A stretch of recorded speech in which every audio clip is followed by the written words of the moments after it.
So today we understand about the terminologies which are frequently used in accounts.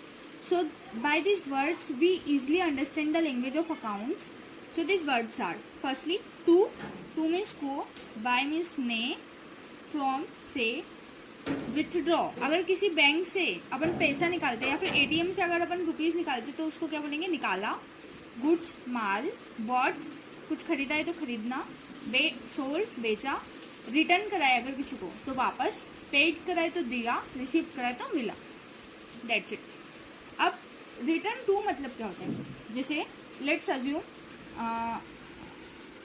अगर अपन किसी person से कुछ माल खरीदते हैं और अपने को मान लो वो माल अगर डैमेज निकला या फिर अपने को पसंद नहीं आया तो अपन उसको वापस करेंगे. तो अपन उसी बंदे को वापस करेंगे ना जिससे अपन ने खरीदा था. तो रिटर्न टू का मतलब क्या होता है, उसको वापस करा. किसको वापस करा, जिससे खरीदा था उसको वापस करा. तो रिटर्न टू मतलब उसको वापस करा जिससे खरीदा था. Same way return buy. अगर अपन किसी जैसे मान लो अपन एक शॉप के ऑनर है और अपन एक शॉप चलाते हैं और अपन ने किसी पर्सन को माल बेचा है और अगर उस बंदे को वो माल पसंद नहीं आया तो उसने रिटर्न कर दिया अपने को.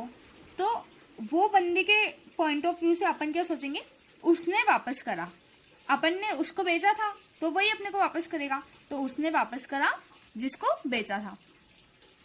ठीक है. फिर अब गुड्स का मतलब तो अपन ने समझ लिया कि माल होता है, पर गुड्स की डेफिनेशन क्या होती है. तो देखो गुड्स की डेफिनेशन क्या होती है.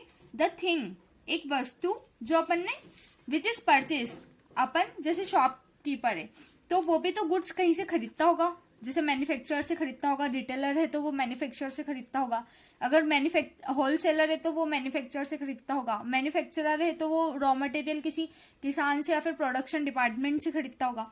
तो जैसे कहीं ना कहीं तो प्रोसेस चल ही रही है. तो वो हर चीज मैन्युफैक्चरर होलसेलर को रिसेल करेगा, होलसेलर रिटेलर को रिसेल कर, रिटेलर है वो कस्टमर को रिसेल करेगा.